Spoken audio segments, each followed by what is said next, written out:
साझा करने के लिए। और अब बात गरियाबंद की होगी, जहां से 685 बोरा अवैध धान और 3 पिकअप जब्त हुए हैं।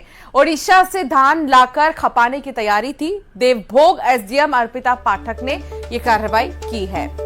3 पिकअप भी जब्त किए गए हैं मौके से। और अब देखिए कि भारी मात्रा में धान को भी जब्त किया गया है। ओडिशा से इसे लाया गया था और यहां पर खपाने की तैयारी थी। अवैध धान खपाने की तैयारी में लोग थे, लेकिन उस पर कार्रवाई अब की गई है।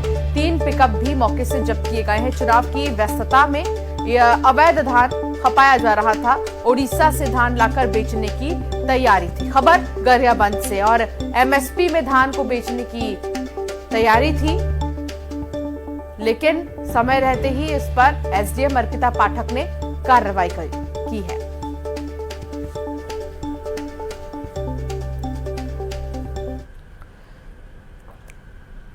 तो 685 बोरा अवैध धान बरामद किया गया है।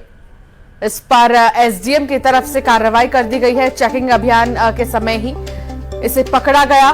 जब दस्तावेज नहीं दिखा पाए सही तरीके से लोग, तो फिर जाकर ये कार्रवाई हुई। शेख इमरान संवाददाता साथ जुड़ गए हैं। शेख, ओडिशा से छत्तीसगढ़ लाया जा रहा था ये, लेकिन बीच में ही इसे पकड़ लिया गया। क्या जानकारी आपके पास? कौन है इसका मालिक, कुछ पता चल पाया? देखिए, छत्तीसगढ़ में समर्थन मूल्य पर धान खरीदी शुरू है और ओडिशा के धान को छत्तीसगढ़ में खपाने के लिए बिचौलिया तैयार हैं। और इसी को देखते हुए 90 धान खरीदी केंद्रों में से 30 अंतर्राज्यीय चेक पोस्ट बनाया गया है, जहां अवैध धान को रोकने के लिए चेक पोस्ट बनाया गया है।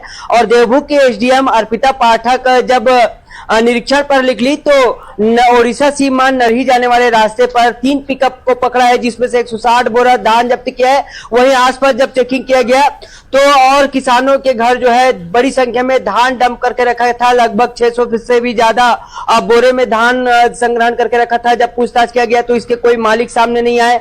किस वजह से इसे रखा गया है ये भी अब तक सामने नहीं आ पाया है। और एसडीएम से हमने बात की। एसडीएम ने कहा है कि इस पूरे मामले को लेकर वो पूछताछ कर रही है कि आखिरकार ये धान किसकी है। और जो 3 पिकअप में धान लाया जा रहा था, ये ओडिशा से लाया जा रहा था, जिसको जब्त करने की एक बड़ी कार्रवाई की गई है।